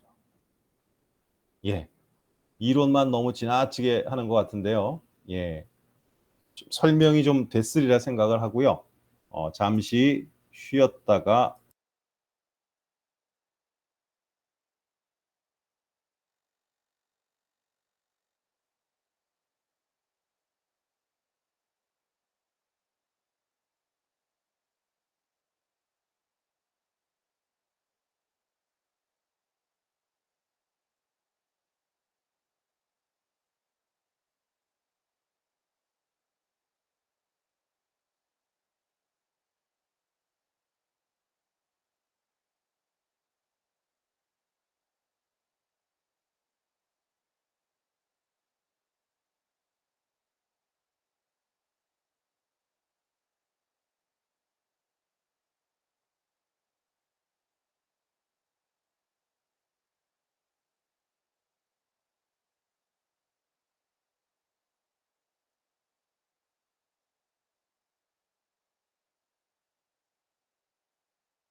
네, 다시 돌아왔습니다. 예, 여기까지 의문 나는 점이거나 질문 사항이 없으신가 모르겠습니다. 네. 제가 이해한 게 맞는지 네, 조금 질문하고 싶어요. 네네네네, 네. 좋습니다. 네. 그러니까 자아를 인식하려면 다른 네, 사람과의 관계 속에서 자아를 이렇게 인식할 수가 있다라는 그런 전제로 이야기가 지금 되고 있는 건가요, 혹시? 네네, 맞습니다. 아, 그렇죠. 그러면 네, 이제 다른 사람과의 관계 속에서 자아를 예, 인식할 수 있는데, 근데 이제 네, 관계를 맺는 것이 네, 우리가 너무 표면적이고 공허한 예, 그러한 물음들로 아니 그러한 말들로 이렇게 예, 그동안에는 관계를 맺어 왔었다. 근데 예, 그렇게 하기보다는 음, 구체적으로 구체적인 말로 구체적인 네, 물음들로 관계를 더 깊이 나아가야 되는데 예, 그러기 위해서는 공동체 안에서 좀 차를 같이 마시는 시간이라든가 아니 예, 그런 시간들을 만듦을 통해 가지고 음, 이렇게 더 알아갈 수 있고 관계 예, 맺고 하는 그런 시간들을 통하여서 네, 그 안에서 이제 자아를 찾을 수 있는 그런 계기를 만들어주면 좋다. 네, 아, 맞습니다. 그런 얘기 맞나요? 예, 예. 그래서 사실 이 네, 자아라는 것이 내 자아도 중요하지만 제가 지금까지 강조드린 것은 타아도 중요하거든요. 그러니까 그 아 사람을 다른 사람. 예, 그 사람을 내가 이해하고 그 사람의, 그러니까 오늘 제목이 사람의 마음을 읽는 언어잖아요. 네, 그러니까 그 사람의 마음을 읽기 위해서는 아, 어, 타를 더 중요하게 생각할 수 있는 그 방법, 예, 그것도 함께 생각을 해봐야 된다는 거죠. 그러니까 그래서 그래서 그거의 방법으로 경청이라는 방법을 네, 사용을 해야 된다라는 것이고 예, 거기까지 왔습니다. 상대적이라는 그렇죠 상대적이라는 네, 것도 이해를 해야 된다라는 거죠. 내가 네, 얼마나 지금까지 그렇습니다. 고정된 틀 안에서 구조화시키 네, 나 자신의 그러한 예, 그 이론들을 네, 구조화시켜서 틀에 가두면서 다른 사람들을 음, 이렇게 그 틀 안에서 이렇게 좌지우지하려고 했던가 음, 상대적이라는 것을 내가 지금까지 네, 인정하지 않았구나라는 것도 네, 깨달아야 된다라는 거죠. 예, 제대로 보셨습니다. 네. 운전을 하세요? 아, 네. 네, 운전을 하시면서도 정말 잘 들으셨네요. 네. 그러면 계속 진행을 한번 해볼게요. 예, 교수님, 진행을 한번. 네, 교수님 하나만 더. 네네, 그래서 그러면 네, 다른 사람에게 이렇게 구체적인 그런 물음을 가지고 나아가서 음, 경청을 할 때, 네. 그 물음이 어떤 물음들이 예를 들어서 있을까요? 그 사람의 상황을 알아야죠. 그러니까 네. 상황에 대한 철저한 어떤 인식에서 기초가 돼야죠. 그 사람의 상황을, 아, 이럴 것이다. 그 사람은 여태까지 이래 왔고, 여태까지, 이런, 인상을 줬고, 이렇게 해왔다라는 것에서 가끔은 우리가 벗어날 필요도 있지 않을까 하는 거죠. 예. 그러니까 그러한 것이 어떤 자기 이해만큼이나 참 소중한 거고, 그런 것을 통해서 상대방을 이해하고 또 나아가서는 설득도 할 수 있다는 거죠. 예. 그 상황. 그러니까, 아, 저 사람은 아프니까 저럴 수밖에 없어라고 생각을 하는 것도 좋지만, 저 사람이 왜 아플까라고 한 번쯤 생각을 해보고, 왜 저런 행동을 했을까라고 한 번쯤 생각을 하는 것도 저는 좋을 거라는 그런 얘기였습니다. 아, 그렇군요. 네. 그럼 네. 이런 건 어떨까요? 그 지금까지 내가 알고 있던 그런 정보들을 네. 가지고서는 말을 하는 게 아니라 아예 음. 지금까지 알고 있던 정보들은 다 배제시키고 백지화 그냥 시키는 것도 단순하게 괜찮습니다. 예. 백지화시키고 그 사람한테 네. 그냥 요즘 좀 어떠세요? 네. 라고 하면서 그냥 새로운 접근을 하는 거죠. 네. 필요합니다. 예, 필요합니다. 어떻게 보면 상담학 쪽에서도 그런 얘기를 하거든요. 어떤, 내담자에 대한 어떤 그 편견. 그래서 정보가 거의 없는 상태에서 그 사람을 만나는 것도요, 상담자로서 상당히 유용한 방법이라는 얘기가 있어요. 그러니까 이제 그런 측면도 함께 생각을 해보시는 것도 훨씬 좋을 것 같습니다. 네. 네, 감사합니다. 네. 자, 이거. 이런 말들이 있습니다. 괜찮아. 남들 다 겪는 일이야. 에이, 그냥 내가 좀, 이거 정말 분노가 막 치솟는 얘기들이거든요. 그리고 이런 얘기. 그런 얘기 들을 때가 행복한 거야, 너. 또, 원래 그런 거야. 또, 하나님이 다 다른 뜻이 있으실 겁니다. 이거 정말 분노합니다. 예. 그러니까, 이런 말을 하셨는데 상대방이 분노를 안 했, 표정이나 자세히 읽으시면서 얘기를 하셨을까요? 읽으셨겠죠? 이런 얘기를 할 때 수긍을 했다면 다 정말 운이 좋으셨고 좋은 사람들만 만나신 거예요. 네. 그 누구 돌아간 그 집에 가서 천국으로 이사 가셨으니 얼마나 행복하시겠습니까? 이거. 네. 또 다른 좋은 일이 있을 거야.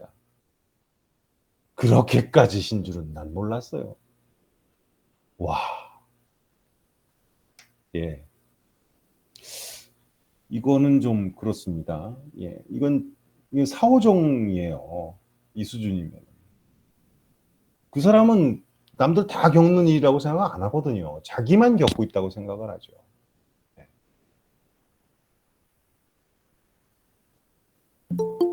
슬픔을 막 한참 슬픔에 젖어 있는데 뭐 하나님이 다 다른 뜻이 있으실 거고 천국으로 이사 가셨으니 얼마나 행복하시겠습니까? 행복 안 하걸랑요. 네, 저도 아버지 어머니 다 돌아가셨지만은 절대 이런 얘기 들으면 행복하지 않아요. 예, 예 하고 말하죠.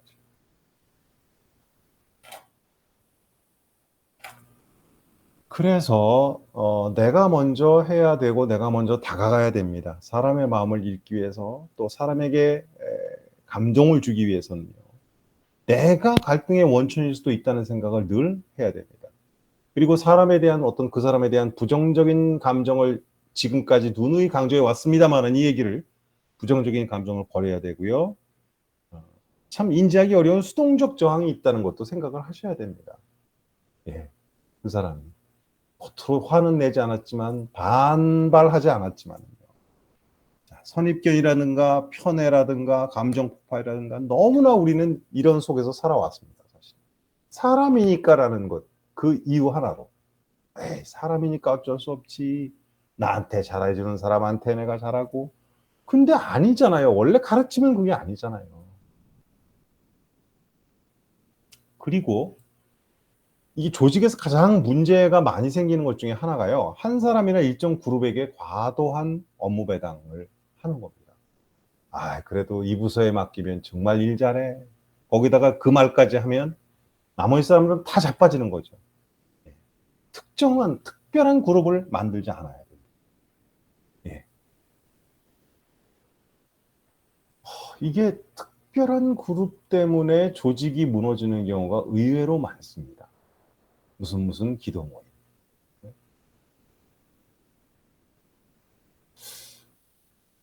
엄청 문제 많아요. 근데 모르거든요. 이쁘거든요. 좋거든요. 기도하겠다는데 네? 얼마나 이뻐요? 교회를 위해서 목사님을 위해서 이 나라와 이 결례를 위해서 기도하겠다는데 얼마나 이쁩니까? 근데 그게 특별한 그룹이 되면요. 그건 아닙니다. 네. 늘 우리는 나와 상대의 경계선에 서 있어야 됩니다. 내 쪽도 아니고 그쪽도 아니고 그 경계선에서 나를 살피고 상대를 살필 수 있어야 하는 겁니다. 자, 그래서 이제 문제 제기를 해보면요. 대화와 논쟁을 전혀 구분하지 못하는 사람입니다, 우리는. 대화를 하다가 논쟁으로 가고 논쟁을 대화로 생각하고 이렇습니다.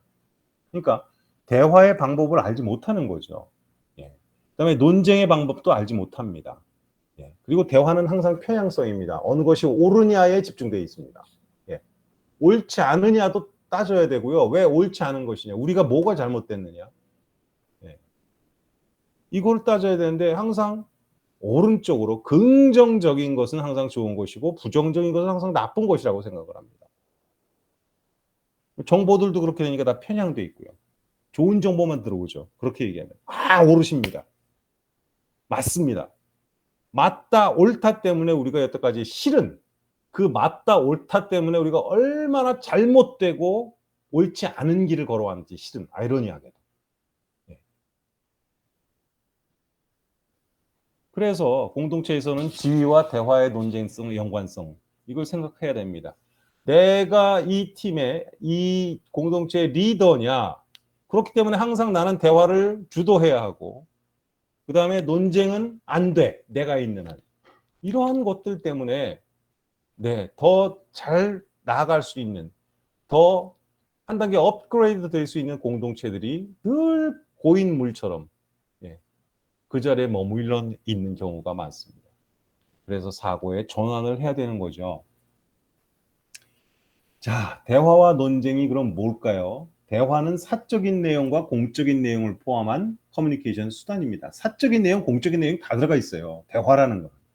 아, 내가 어제 저녁 먹다가 생각을 해봤는데, 아우, 저녁 메뉴가 그 생선이었는데, 아, 생선회를 먹었는데 참, 야, 요즘에 내가 든 생각인데, 야, 일본에서 그 폐수를 쏟아낸다는데 이거 참 문제야.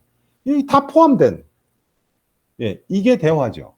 논쟁은 특정 이슈를 두고 토론이라는 형식을 빌려서 찬반, 네, 이론적, 실제적 공론 이겁니다. 예산 문제. 네.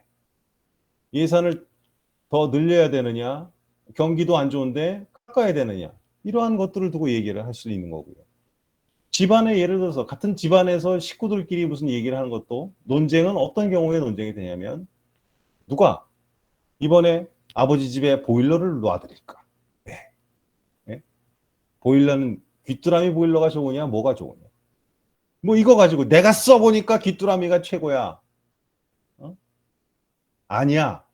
뭐 서로 이런 것들을 가지고 얘기하는 것이 논쟁입니다. 싸움이 아니라 논쟁을 싸움으로 생각하시면 안 됩니다. 논쟁 또한 대화의 한 줄기입니다. 토의, 토론, 인터뷰, 말다툼 다 다양한 그 모양새들이 있고 유용한 거죠. 자, 그래서 대화를 할 방법을 모릅니다. 몰라서 주제의 범위, 주제가 있는가 없는가, 일상 대화인가. 예. 이것도 우리는 잘 파악을 못해요. 이게 우리가 아까 얘기했습니다만은 대화를 하면서 뭐 회 먹다가 바다가 오염됐다라는 얘기를 하게 되는데 그거는 주제가 있는 대화입니다. 그러면서도 일상 대화이기도 하지요. 자, 일상 대화라는 것은 뭡니까? 우리 딸이 엊그저께 상을 타왔는데 자랑. 응? 예. 아, 얘가 나는 몰랐는데 집에서 그냥 끄적끄적끄적 하는 것 같아가지고 그냥 그런 줄 알았는데 이 아이가 보니까 그림에 소질이 있더라. 아, 그래? 야, 우리 애도 그런 좀 소질이 있었으면 좋겠네. 얘는 도대체가 뭐가 취미고 뭐가 특기인지도 모르겠어. 라는 일상 대화. 근데 주제는 있잖아요. 뭐? 자신 얘기. 예. 자, 상대방을 그러나 파악을 해야 됩니다. 수많은 는 아니더라도 어떤 공동체에서는 자식이 있는 사람이 있고 군대를 가고 싶어도 못 가는 자녀를 가진 부모도 있을 수 있습니다. 남자는 군대를 갔다 와야지. 맞아요. 갔다 와야죠. 대한민국 사회에서 군대 갔다 오지 않으면 사회생활하기 참 힘듭니다. 대화에 끼지도 못하고요. 네? 근데 자, 그거를 갖다가 마치 깨뜨릴 수 없는 진리고 철옹성이고 건드릴 수 없는 성역처럼 얘기하는 게 문제라는 거죠. 상대방 파악 안 하는 거죠. 그 자리에 군대를 가고 싶어도 못 가는 아들이 있는데 그런 부모도 있는데. 자, 자신의 뜻을 정확하게 전달한다. 네, 자신의 뜻을 정확하게 전달해야죠. 두루뭉술 돌려서 혹은 이거는요. 예를 들어서 리더의 경우에는 더 있을 수도 없는 일이고요. 리더가 아니라 꼭 공동체의 어떤 대화의 장, 대화의 틀 속에서도 자신의 뜻을 정확하게 전달하지 않으면요. 나중에 후회하는 거는 결국 자기입니다. 예. 그 다음, 삶을 공유하고 있는가. 교회 공동체에서는 정말 중요한 얘기죠, 이것은. 자, 아까 얘기한 상대방을 파악하라는 얘기와 같은 맥락입니다. 삶을 우리가 공유하고, 삶을 공유한다고 해서 뭐 살림을 같이 쓰고 젓가락을 같이 쓰고 하루가 멀다고 왔다 갔다 하면서 오늘은 이 집, 내일은 저 집에서 밥 먹고 이게 삶을 공유하는 게 아니라요. 그 사람의 삶, 그 사람의 일상, 그 그 사람이 어떤 그 집에 무슨 문제가 있고 어떤 것들이 있는가 일부러 알려고 하지 않고 예, 심적으로 공유하는 겁니다. 그래, 낯선 사람과의 대화를 즐기십니까? 여러분은? 명확하고 간결한 표현은 뭐 수없이 제가 강조를 해왔고요. 예. 낯선 사람과의 대화를 즐기지 않으면요. 지금 친한 사람들과의 대화도요. 사실은 껍데기입니다. 실제로는 낯선 사람과의 대화를 즐길 수 있어야 되고 즐기기까지는 아니더라도요. 마다하지 않을 정도는 돼야 되는 겁니다. 그러면 상대는 적일까요? 늘? 논쟁할 때? 논쟁할 때 꼭 적으로 생각을 합니다. 같은 문제를 가지고 의견이 다르면 적이라고 생각을 하죠. 그래서 감정적이 됩니다.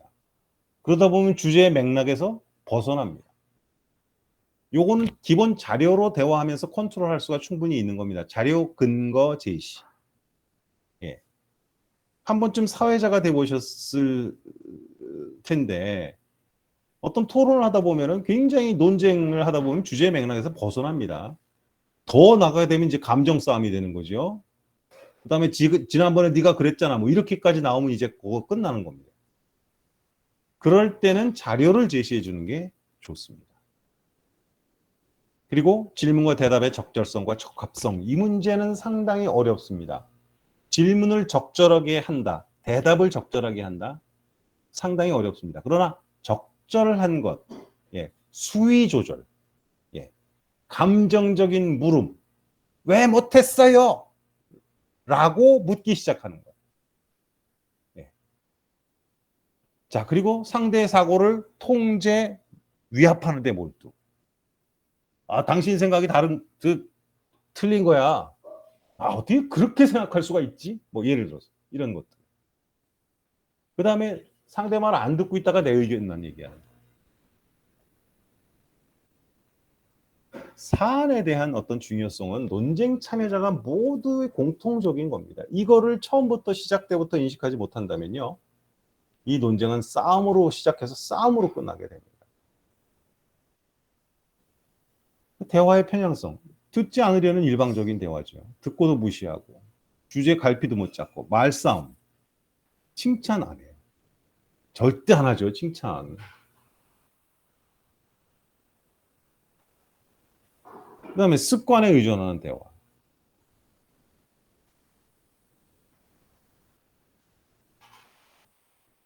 그러니까 여태까지 내가 해온 대로만 그냥 하는 거예요. 누구를 만나든 할아버지를 만나든 할머니를 만나든 젊은 20대를 만나든 그냥 내가 습관 아까 처음에 말씀드렸잖아요.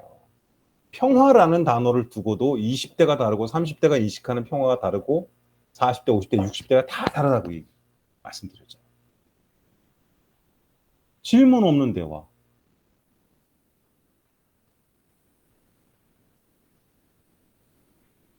수영이 취미입니다. 라고 얘기했으면, 아, 수영은 배우신 지 얼마나 되셨어요? 뭐, 이렇게 가야 맞는 겁니다. 저는 그렇게 생각해요. 근데 수영이 취미입니다. 좋네요. 뜬금없이 바다 수영도 하세요?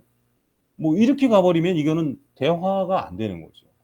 그 맞장구가 없는 대화. 끄덕임이라든가, 아, 네, 그렇군요. 아, 네. 라는 끄덕임이 없는 대화들이 너무 많습니다. 우리 이런 단정 짓는 말도 되게 많이 하잖아요. 아이고, 감기 걸린 것 같아. 사흘 동안에 기침이 못지않네. 응, 그거 폐렴이야. 얼른 병원 가봐. 난 안 그런다고 생각하시죠? 다른 모양새로 이렇게들 얘기합니다. 기침이 코로나네. 그러니까 먼저 어떤 얘기를 이렇게 얘기했을 때 사람들이, 나 감기 걸렸어. 근데 사흘 동안 기침이 멎지 않네. 그러면, 걱정이네. 괜찮아? 뭐 이렇게 하고 그럼 병원에 얼른 가봐야지. 이거지. 참 말할 줄 모르죠. 싸움 나는 거예요. 자, 대화를 한번 보겠습니다. 예를 제가 지금 들어드린 겁니다. 여기서 팀장이 야 지난번에 말한 보고서 됐어? 팀원 네 아직 덜 했는데요. 팀장 여태 뭐 했니? 말한 지가 언젠데. 팀원 죄송합니다. 중간 보고 드리려 했는데 그때마다 자리에 안 계셔서. 팀장 그리고 지금 그걸 말이라고 하니? 대화죠. 요거는 예. 대화인데 좀 쌀벌한 대화죠. 왼쪽 건 분명히 대화입니다. 자 그럼 오른쪽 거 한번 보세요. 다리가 말합니다. 지난번에 걔 밤맛 없지 않냐? 별이 난 괜찮던데. 완전 내 취향이야. 다리 밤 얘기하니까 배고프다. 별이 옷 너무 잘 입지 않니? 다리 나 어제 영화 봤다. 무슨 영화? 아 조금 있으면 강의 시간인데 나 너무 졸려. 아 날씨 너무 좋다. 이건 대화가 아니죠. 대화가 아닙니다. 왼쪽 거는 조금 대화의 형식을 갖췄지만은 몰상식한 대화일 수도 보는 이에 따라서 있겠습니다만 오른쪽은 분명히 일상적인데 동문서답하고 있어요. 자기 얘기만 하고 있어요. 이거는 사실은 대화가 아닙니다. 네. 밥맛 없지 않냐고 물었는데 괜찮다고 그러고 내 취향이야. 뭐 거기까지는.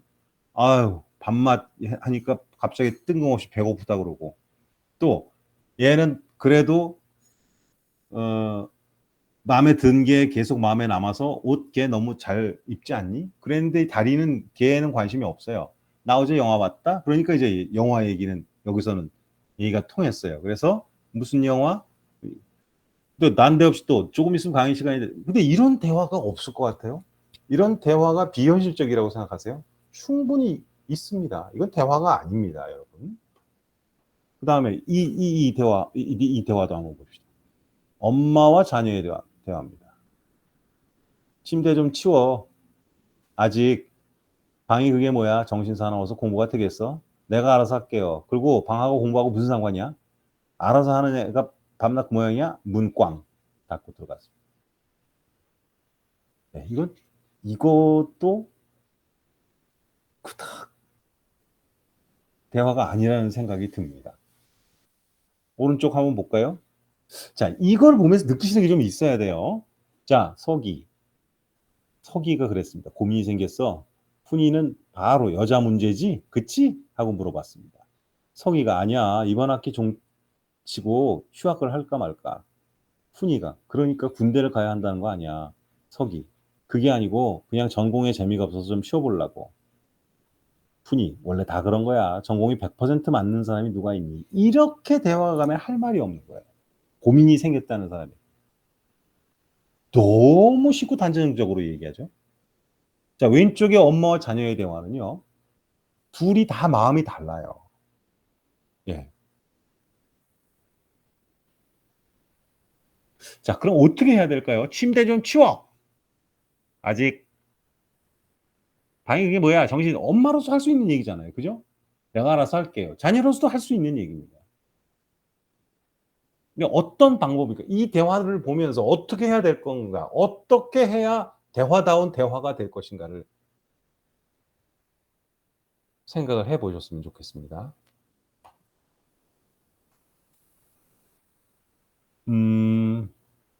실패한 대화는 그 대화에 참여한 모든 사람에게 책임이 있습니다. 그죠? 네. 순환 관계고 함께 하는 겁니다. 쟤와 나와의 대화지 나만 얘기하는 건 대화가 아니죠. 예. 그러니까 전략과 기술이 중요한 면을 차지하지만 태도, 상대에 대한 배려와 경청의 태도가 중요합니다. 예. 일상에서 의견 조율을 자신의 위치에서 절반의 책임을 인정하지 않고 상대방에게 다 너 때문이야. 네가 시작한 거지. 네 말 들었다가 이런 생각을 하기 때문에 대화가 안 되는 겁니다. 내가 나만 이해받기 위한 수단이 아니라는 거죠, 대화는. 에리 프롬이 그랬습니다. 사랑에 실패했을 때 내 능력을 탓하는 것이 아니라 나와 안 맞는 사람이었기 때문이라고들 얘기하죠. 아유. 안 맞아서 끝났어. 과연 안 맞아서만 끝났을까요? 예? 어느 사람이 돌발 행동을 했을 때 그 사람은 미친 사람이기 때문에 그럴까요? 아니면 그게 이상한 걸까요? 왜 그랬을까? 왜 돌발 행동을 했을까?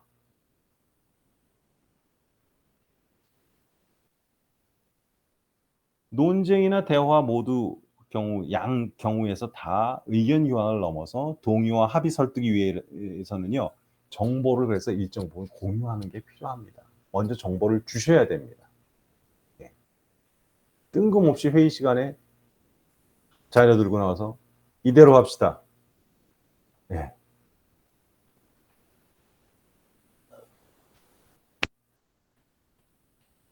특히 인터넷 정보에 대해서 공개된 것들 요즘에는 다, 그래서 이제 요즘 논문 문제 많이 나오지 않습니까? 공개된 것들, 공개된 자료들 너무나 많습니다. 인용 다 주의해야 되고 조심해야 됩니다. 그걸 마치 자기 것인 양 했다가는요, 큰일 나요. 누구든지 알거든요. 네. 노리스라는 학자가 피상적인 지식, 정보 공론에 기여하지 못하는 것들, 이러한 것들에 대해서 얘기를 한 겁니다. 네. 피상적인 지식. 네. 어디서 들어서.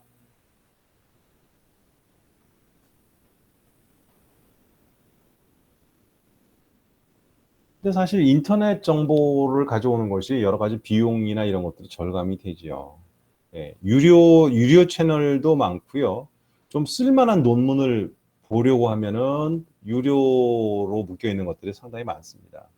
그래서 하여튼 어쨌든 인터넷 논쟁은 여러 가지 호불호가 엇갈리는 상황인데, 그럼에도 불구하고 인용할 때 공개된 것들, 예, 그게 이 새로운 거구나, 이거 써먹어야지 할 때는 굉장히 주의를 하셔야 됩니다. 예, 이것 때문에 논쟁 붙으면요, 이것도 뭐 끝이 없어요. 예, 뺏긴 걸로 돼요. 뺏긴 거. 자, 관계 속에서 어떤 논쟁이 가능할까? 교수, 학생, 상사, 직원, 성직자, 일반 신도, 부모, 자녀, 그리고 동아시아의 전석. 이게 동아시아적 정석. 연장자, 스승, 지위고하, 선후배, 부모, 인척 다 껌뻑 죽죠. 이런 사람들에게 자기 의견을 말한다는 거, 아직은 굉장히 막혀 있는 부분들이 많습니다. 예. 논쟁이 벌어지는 곳은 가정, 직장, 일터, 학교, 방송, 정치 토론회, 반상회, 공청회, 인터넷 다 여기서 다 벌어집니다. 우리의 사는 모든 곳에서 논쟁, 토론 다 벌어집니다. 그러나 우리는 동아시아적 정서를 가지고 있죠. 예. 지금은 많이 사라졌으면 교수는 반드시 학생을 가르쳐야 되고, 상사의 의견이 옳고, 예.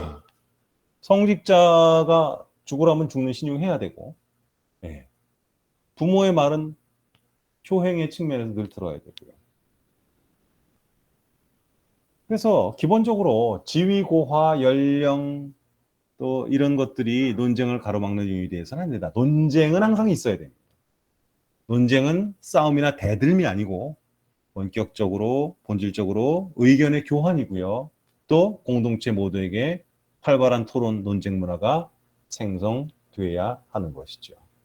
이러한 것들이 사람의 마음을 읽는 언어로 가는 길입니다. 자, 논쟁을 좀 살펴볼까요? 일상 논쟁이 있고, 주제 이슈 논쟁이 있고, 배움의 대상, 또 합의의 대상. 참 좋은 말이죠. 예, 실제는 참 어렵습니다. 대화는 논쟁처럼, 논쟁은 대화로. 예, 이렇게 가는 것. 논쟁에서 조금 더 대화로 가는 것. 예. 대화는 하되 언제나 우리는 논쟁할 준비가 되어 있어야 됩니다. 자, 가족끼리의 이게 대화인지 논쟁인지 한번, 이게 반드시 100% 맞다고 저도 강조는 안 합니다만 한번 보겠습니다. 둘째 오빠가 모임에 못 왔다. 그 나이에 너무 바빠서 안쓰럽네. 이거 대화입니다. 어떤 약초가 약초술이 몸에 좋다더라. 그랬더니 또 다른 뭐 누가 아이고 간에 안 좋을 수도 있지 뭐 이렇게 얘기합니다. 이거는 대화입니다. 논쟁 협상. 자, 엄마 아버지 집에 냉장고 사드리자. 돈 각자 내자. 큰오빠가 해라. 지난번 보일러 고칠 때 돈 많이 낸 사람 빼주라. 이게 논쟁과 협상입니다. 대화 한번 볼까요 또? 지난번 강릉 가서 건어물 사왔다. 싸고 질 좋더라. 에이, 많이 사왔으면 우리 좀 주지. 예, 대화합니다. 지금 재수 씨 요즘 절에 나가기 시작했다는데 갑자기 종교를 갖게 되신 건 왜냐? 질문. 네. 아이고, 제가 종교를 갖게 된 거는 뭐 그냥 어디 뭐 하나 가고 싶었는데 그래도 절이 제일 조용한 것 같고 뭐 이렇게 이게 대화입니다. 논쟁은 자, 살인 강간범 얼굴 공개하는 거 인권 문제도 있고 그렇더라. 보고 싶지 않다. 무슨 소리? 응? 만천에 공개해야 사람도 경각심 받는다. 우리 때는 학사 경고도 이름 공개했는데 야, 그거랑 어떻게 가냐? 이게 논쟁.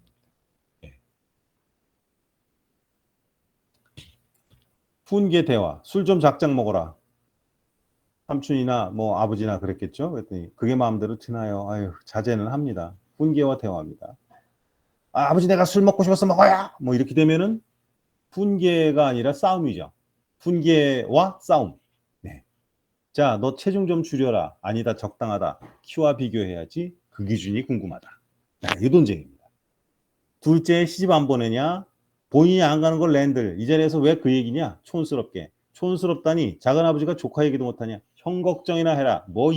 이렇게 돼요. 이게 대화와 언쟁입니다. 언쟁. 싸움. 네.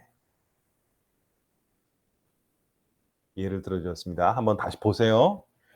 자, 대화와 논쟁에는 분명 흐름이 있습니다. 가족 간의 대화에도 예외가 아니죠. 예. 준비, 아까 자료 얘기 말씀드렸죠. 예. 그리고 우린 늘 논쟁과 언쟁 속에서 살게 되는데요. 그러나 이것이 싸움으로 번져서 사람을 안 보고 지내고 그 사람과의 관계를 끊고 이렇게 되면 곤란한 겁니다. 어떤 집단에도 예외가 없습니다. 가족, 어디 학교 마찬가지입니다. 자, 그동안에 배운 것들을 좀 돌이켜서 생각을 보실 수 있었으면 좋겠습니다. 자, 논쟁의 실제는 관념 구조. 사람은 누구나 인식과 어떤 그 관점이 다르죠. 이걸 기본적으로 우리가 알고 있고 이런 생각을 하고 있어야 됩니다. 그래서 아까 이게 또 자료 얘기. 네. 텍스트 수용입니다. 기존 관념에 더해서 준비되고 보강된 자료를 기반으로 자신의 주장을 내세워야 됩니다. 근데 귀찮죠. 그렇게까지 내가 해야 될까? 라는 생각이 듭니다. 예. 자, 논쟁의 성격을 보면은 즉흥적이고 비정형적으로 발생하지만은 인터뷰, 토론 대화에서는 논쟁의 발생이 뭐 어떤 안건의 도입이나 새롭게 생성된 이슈들 그런 내용들을 토대로 계획적으로 이루어지게 되지요.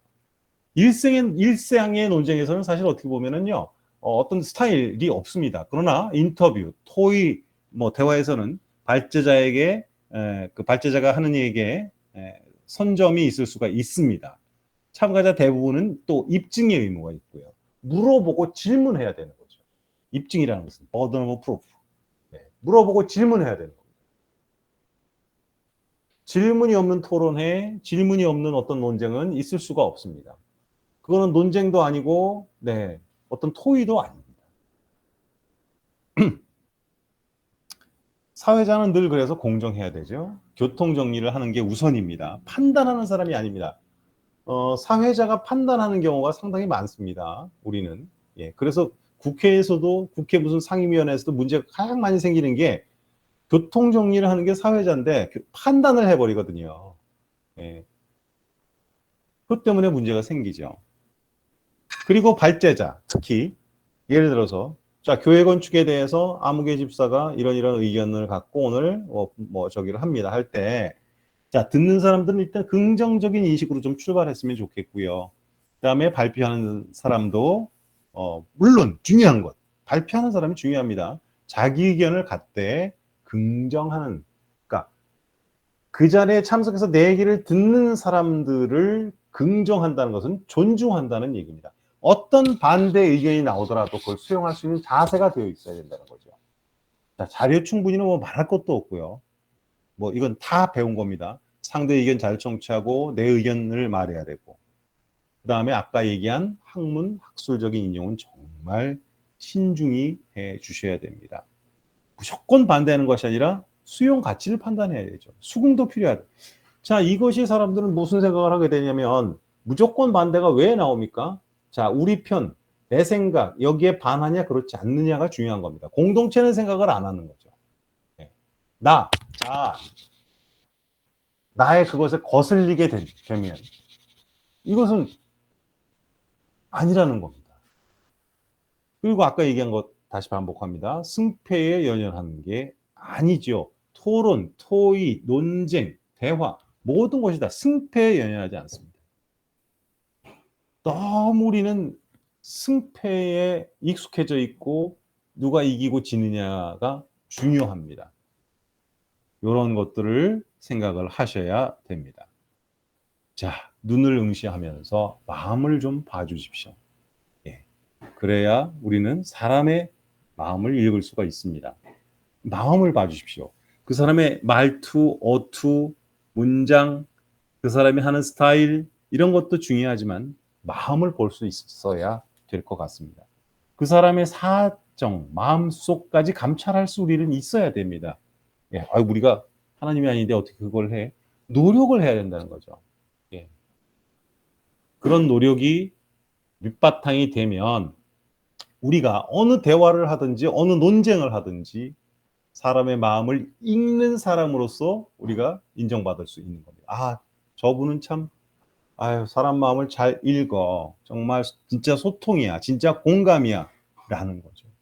표준어 몇 개 더 알고 말을 뻔지르하게 잘하고 좋은 원고를 가지고 말하는 것이 아니라 그게 능사가 아니라 사람의 마음을 진정으로 읽는 언어는 그래서 여태까지 이론적인 것, 자, 타, 뭐 이런 것들에 대한 얘기를 정말 지리하게 해온 것은 예, 정말 사람의 마음을 읽는다는 것이 무엇일까 하는 고민을 우리가 늘 해야 된다는 거죠. 예.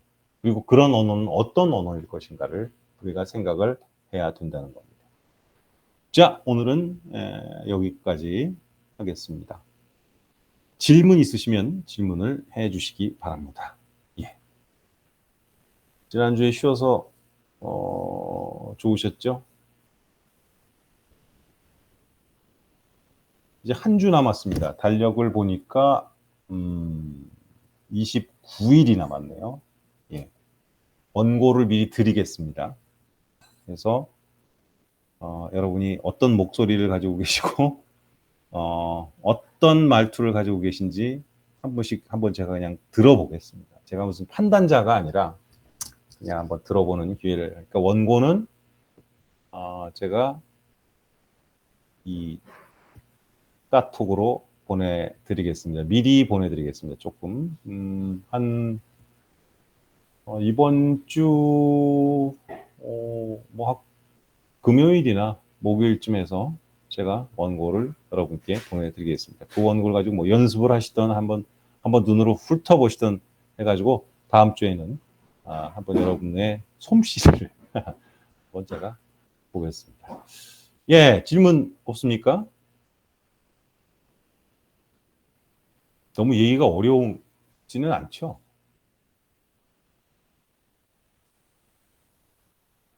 어렵지 않았으면 좋겠습니다. 설명을 잘해 주셔가지고 어렵지 않았습니다. 다행입니다. 제가 군대를 갔는데 제가 20대 때 갔겠죠? 군대를 갔는데 그때에 고참 중 그 선임 중에 하나가 경상도 사투리를 무지하게 쓰는 사람이 있었습니다. 이제 경상도 친구가 물론 어렸을 때 동네에도 있었기는 했어요. 근데 워낙 그 군대라는 조직이 팔도 사나이들이 다 모이잖아요. 그렇죠? 그렇다 보니까 이제 이 사람 저 사람을 다 만나게 되는데 그 사투리를 제가 잘 못 알아들었어요. 그렇게 막 집중적으로 들어본 적이 없으니까. 이제 그렇다 보니까 그 친구가 저보다 나이는 1살인가 2살 어린 친구였는데 저보다 근데 선임이었었어요. 근데 친구가 그렇게 저를 이제 못 살게 굴었습니다. 대가리 박아서부터 시키고 뭐 그 이유가 뭐냐면 니는 표준 말도 못 알아듣노. 이러면서 저를 못 살게 굴었습니다. 표준말이라고 그러더라고요, 어제. 그 친구는. 또 경북 어딘가 친구인데. 그래서 상당히 힘들었습니다. 그 다음에 또 이제 그 친구가 이제 최고참이었는데 전역을 하고 나니까, 한 친구가 호남에서 온 친구였었어요. 나보다 한 2기수인가 3기수인가였는데, 근데 그 말이 구분이 안 되더라고요. 저는 처음에는, 지금은 구분을 합니다만은, 이거 뭐다냐 그러더라고요. 처음에. 그래서 이거 뭐다냐가 너 이거 못해? 이건지, 이게 뭐니? 이건지, 이게 구분이 안 되더라고요. 뭐다냐 이러는데 이게 무엇이냐? 예? 너 이거 못해? 너 이거 못했는지, 아니면 이게 뭐냐 이렇게 물어보는지, 그게 구분이 안 됐어요. 그러니까 헷갈려 하니까 또 대가리 박어. 예, 뭐 그랬습니다. 그 다음에 이제 저도 조금씩 올라가서 선임이 되니까, 저보다 이제 한 기수 위가 있는데, 이 친구는 충북 제천 고향, 충북 제천 진짜 산골짜기에서 온 친구였는데, 이 친구는 사투리가 되게 그 우리 어렸을 때 보던 북한의 귀순 용사들 그 인터뷰할 때 뭐 했어요? 하는 그런, 약간 강원도하고도 비슷하고, 그래서 좀 웃겼어요. 그래 웃었더니 웃었다고 대가리 박고 하고 뭐 그랬습니다. 근데 이제 세월이 다 흘러갔는데, 선임하사가 왔는데, 이분은 저 충남 서산인가 어디 분이 이제 새로 선임하사가 이제 왔는데, 근데 실제로는 제일 괴로운 건 그분이었었어요. 왜 그러냐면, 뭐 사투리 못 알아듣고 사투리가 웃겨서 이게 무슨 뜻인지 몰라서 제가 힘들었던 게 아니라, 어디야, 그 서천인가 당진인가 이분은 이게 하라는 건지 하지 말라는 건지가 구분이 안 되는 거예요. 네. 무슨 말을 하면, 그러니까 충청도 분인데, 이 뭐 어디가 들어오면은 야 좀 닦어, 청소 좀 해 이러면 되는데, 닦았으면 좋겠다 이렇게 얘기를 해요. 네. 닦았으면 야 오늘 더럽네 이렇게 얘기를 해요. 그러면 이제 알아서 이제 청소하고 닦아야 되는데, 어디 그렇습니까? 사람이 그냥 삶이라는 건 그냥 쉬고 싶어 하잖아요, 그죠? 예. 그래서 쉬면 깨지는 겁니다. 예. 안 했다. 그래서 사실은 어떻게 보면은 대화도 중요하지만, 그러니까 분명하게 좀 얘기하는 것도 상당히 중요한 것 같아요. 예, 제가 무슨 지역 감정을 얘기하는 것이 아니라 그렇더라는 겁니다. 그래서 논쟁이냐 대화냐 이러한 것들이 있는데요. 중요한 것은 우리의 의견, 의사를 분명히 전달할 수 있어야 되는 겁니다. 그리고 분명히 전달하기 위해서는 먼저 그 사람에 대한 정보도 알고 있어야 된다는 거죠. 네, 진짜 오늘은 여기까지 하겠습니다. 그리고 원고는 목요일이나 금요일쯤 제가 카톡에다가 올리겠습니다. 아마 2개 정도 올리지 않을까 싶은데 선택을 하십시오. 좋은 걸로 선택하셔서 한번 리뷰하는 시간을 다음 주에는 갖도록 하겠습니다. 끝내도 되겠죠? 네, 감사합니다. 수고 많이 하셨습니다. 고맙습니다. 네. 감사합니다. 수고하셨습니다.